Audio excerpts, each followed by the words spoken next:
গাড়িটা হচ্ছে 2020 মডেলের টয়োটা এক্সিও ফিল্ডার। গাড়িটার অকশন গ্রেড হচ্ছে 4.5।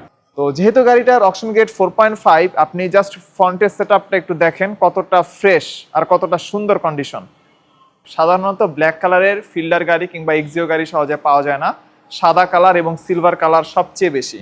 আর গাড়িটাতে 15 ইঞ্চিস অ্যালয় রিম আছে। এক্সিও কিংবা ফিল্ডারে অ্যালয় রিম খুব বেশি একটা পাওয়া যায় না, সাধারণত মেটাল রিম আসে, বাট এই গাড়িতে অ্যালয় রিম আসে। আর চাকার বিটও খুবই ভালো পরিমাণে আছে। ভিউয়ার্স, আই থিঙ্ক আপনারা দেখতে পাচ্ছেন পুশ স্টার্টের গাড়ি। এখানে মাল্টিমিডিয়া কন্ট্রোল, স্টিয়ারিং হুইল আছে, মাল্টিমিডিয়া প্যানেল আছে। আর এক্সিও কিংবা ফিল্ডার গাড়িগুলোর ইন্টেরিয়র আসলে খুবই বেসিক হয়। আরেকটি কথা, গাড়িটাতে স্পেয়ার চাকাও আছে। তো এখন পর্যন্ত এই স্পেয়ার চাকা ব্যবহার করা হয় নাই, ফুলি ইনটেক। আপনারা জাস্ট একটু খেয়াল করবেন, তাহলেই বুঝতে পারবেন। ভিউয়ার্স দেখেন, এই হচ্ছে গাড়িটার ইঞ্জিন, 1500 সিসির একটা হাইব্রিড ইঞ্জিন। আসসালামু আলাইকুম ভিউয়ার্স, আশা করছি আপনারা সবাই ভালো আছেন। আজকের ভিডিওতে আপনাদেরকে একটা ফিল্ডার গাড়ি দেখাবো, টয়োটা এক্সিও ফিল্ডার 2020 মডেলের। আপনারা যারা টয়োটা ফিল্ডার খুঁজতেছেন তাদের জন্য মূলত আজকের ভিডিওটা। আর আজকের এই গাড়িটা হচ্ছে ফুলি ব্ল্যাক কালারের। সাধারণত ব্ল্যাক কালারের ফিল্ডার গাড়ি কিংবা এক্সিও গাড়ি সহজে পাওয়া যায় না, সাদা কালার এবং সিলভার কালার সবচেয়ে বেশি। আপনারা যারা ব্ল্যাক কালারের গাড়ি পছন্দ করেন তারা কাইন্ডলি গাড়িটা শোরুমে সরাসরি এসে একবার দেখে যাবেন। আপনারা যদি সরাসরি দেখেন গাড়িটা আপনাদের অবশ্যই পছন্দ হবে, কারণ গাড়িটার অকশন গ্রেড হচ্ছে 4.5 আর গাড়িটার মাইলেজ মানে জাপানের মাইলেজ হচ্ছে 35,000 কিলোমিটার। সুপার ফ্রেশ কন্ডিশনের একটা গাড়ি। আর কালো কালারের এক্সিও কিংবা ফিল্ডার গাড়ি অ্যাকচুয়ালি অকশনেও বেশি একটা পাওয়া যায় না, প্রচুর পরিমাণে কম্পিটিশন থাকে। এই কারণে দেখা গেছে যে অকশনেও গাড়িগুলো কিনতে হয় একটু বেশি প্রাইসে, সেই কারণে গাড়িগুলো বাংলাদেশ পর্যন্ত আনতেও একটু বেশি প্রাইস চলে আসে। কিন্তু আজকের এই গাড়িটা ইন্ডিপেন্ডেন্ট কার্সের পক্ষ থেকে খুবই রিজনেবল প্রাইসে দেওয়ার চেষ্টা থাকবে। তো ফুল ভিডিওটা একটু দেখেন গাড়িটা আপনাদের পছন্দ হয় কিনা। তো যেহেতু গাড়িটার অকশন গ্রেড 4.5, আপনি জাস্ট ফ্রন্টের সেটআপটা একটু দেখেন কতটা ফ্রেশ আর কতটা সুন্দর কন্ডিশন। আপনারা স্ক্রিনে যেমন দেখতে পাচ্ছেন, শোরুমে যদি আপনারা সরাসরি আসেন আপনারা সিমিলার কন্ডিশনেই দেখতে পাবেন। এখানে ইন্ডিকেটর লাইট, ডিআরএল থেকে শুরু করে সমস্ত কিছুর সেটআপ আছে, প্রজেকশন হেডলাইটসের সেটআপ আছে। আর গাড়িটাতে 15 ইঞ্চিস অ্যালয় রিম আছে। এক্সিও কিংবা ফিল্ডারে অ্যালয় রিম খুব বেশি একটা পাওয়া যায় না, সাধারণত মেটাল রিম আসে, বাট এই গাড়িতে অ্যালয় রিম আসে। আর চাকার বিটও খুবই ভালো পরিমাণে আছে। ভিউয়ার্স, আই থিঙ্ক আপনারা দেখতে পাচ্ছেন। তো মাত্র 35,000 কিলোমিটার এই গাড়িটার মাইলেজ, চাকার কন্ডিশন দেখলেও বোঝা যায়। তো এখন আমরা একটু গাড়িটার পেছনের দিকে চলে আসি, দেখি পেছনের টায়ারের কন্ডিশনও সেম কিনা। হ্যাঁ, পেছনের টায়ারের কন্ডিশনও অনেক ভালো। আর এই হচ্ছে গাড়িটার ব্যাক সেটআপ।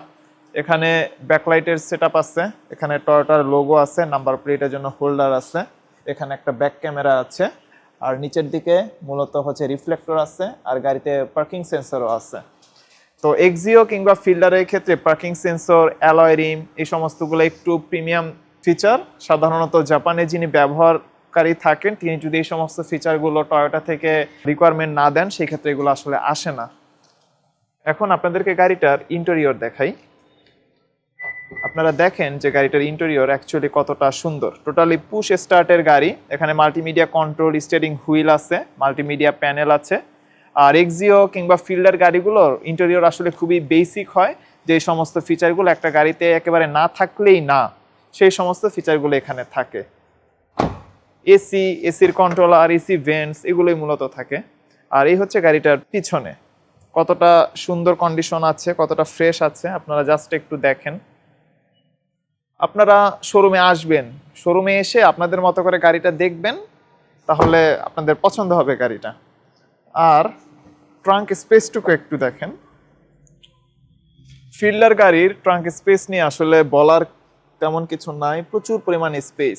যারা মূলত বিজনেসের জন্য গাড়ি খুঁজে থাকেন কিংবা ফ্যামিলি ব্যবহারের জন্য গাড়ি খুঁজে থাকেন, কিন্তু গাড়িতে ট্রাঙ্কে একটু বেশি স্পেস থাকবে, যেন একটু বেশি মালামাল ক্যারি করা যায় তাদের জন্য। আরেকটি কথা, গাড়িটাতে স্পেয়ার চাকাও আছে। তো এখন পর্যন্ত এই স্পেয়ার চাকা ব্যবহার করা হয় নাই, ফুলি ইনটেক। আপনারা জাস্ট একটু খেয়াল করবেন, তাহলেই বুঝতে পারবেন। তো যা বলছিলাম, যারা একটু বেশি মালপত্র গাড়িতে ক্যারি করতে চান তারা মূলত এই ধরনের গাড়িগুলো খুঁজে থাকেন। পেছনের দিকে প্রচুর পরিমাণে স্পেস থাকে এই গাড়িগুলোর। এখন আপনাদেরকে গাড়িটার ইঞ্জিন দেখাই। যেন আপনারা অ্যাকচুয়ালি বুঝতে পারেন যে গাড়িটা কতটা ফ্রেশ আছে, কতটা সুন্দর আছে। ভিউয়ার্স দেখেন, এই হচ্ছে গাড়িটার ইঞ্জিন, 1500 সিসির একটা হাইব্রিড ইঞ্জিন। আপনারা ফ্যামিলিতে ব্যবহারের জন্য কিংবা পার্সোনাল ব্যবহারের জন্য অথবা বিজনেস এই সমস্ত ব্যবহারের জন্য গাড়িটা নিতে পারেন, যেহেতু হাইব্রিড গাড়ি, খুবই ফুয়েল ইকোনমি একটা গাড়ি। আপনারা ইন সিটি এই গাড়ি থেকে প্রতি লিটার অকটেনে মাইলেজ পাবেন 15, 16 কিংবা 17 কিলোমিটার পর্যন্ত। আর যদি হাইওয়েতে উঠেন সেই ক্ষেত্রে মাইলেজ পাবেন 24-25 কিলোমিটার পর্যন্ত। আর বর্তমানে তেলের যেই লেভেলের সংকট, এরকম একটা হাইব্রিড গাড়ি আপনাদের ডেইলি লাইফকে অনেক বেশি সহজ করবে। তো গাড়িটার ব্যাপারে কিছু বেসিক ইনফরমেশন আপনাদের সাথে আরেকবার শেয়ার করি। গাড়িটা হচ্ছে 2020 মডেলের টয়োটা এক্সিও ফিল্ডার। গাড়িটার অকশন গ্রেড হচ্ছে 4.5। গাড়িটার এক্সটেরিয়র কালার হচ্ছে ব্ল্যাক, ইন্টেরিয়র কালার হচ্ছে ব্ল্যাক। খুবই সুন্দর একটা গাড়ি, 1500 সিসির গাড়ি, হাইব্রিড গাড়ি। তো গাড়িটা এই মুহূর্তে ইন্ডিপেন্ডেন্ট কার্সে অ্যাভেলেবল আছে। শোরুমের অ্যাড্রেস এবং শোরুমের কন্ট্যাক্ট নাম্বার আপনারা স্ক্রিনে দেখতে পাচ্ছেন। গাড়িটার ব্যাপারে যদি আপনাদের আরও কিছু জানার থাকে আপনারা সরাসরি ফোন করবেন, অথবা আপনাদের যদি মনে হয় শোরুমে এসে গাড়িটা আপনারা দেখবেন, দেন আপনারা ডিসিশন নেবেন, শোরুমে চলে আসতে পারেন, যেহেতু গাড়িটা অ্যাভেলেবল আছে। বর্তমান সময়ে ব্ল্যাক কালারের একটা ফিল্ডার গাড়ি 2020 মডেলের যদি হয়ে থাকে, মূলত এগুলোর আস্কিং প্রাইস হয়ে থাকে 25 লক্ষ টাকা, 25,50,000 টাকা, 25,70,000 টাকা। ডিপেন্ড করে আসলে গাড়িগুলোর গ্রেড, মাইলেজ এবং পয়েন্টের উপরে। আপনারা শোরুমে আসেন, এসে গাড়িটা দেখেন, যদি আপনাদের গাড়িটা পছন্দ হয় তাহলে কথাবার্তার মাধ্যমে ফাইনাল প্রাইস ফিক্স করা যাবে। তো ভিউয়ার্স, আজকের ভিডিও এ পর্যন্তই। পরবর্তী ভিডিওতে কথা হবে, ততক্ষণ পর্যন্ত আপনারা ভালো থাকবেন। আসসালামু আলাইকুম এবং আল্লাহ হাফেজ।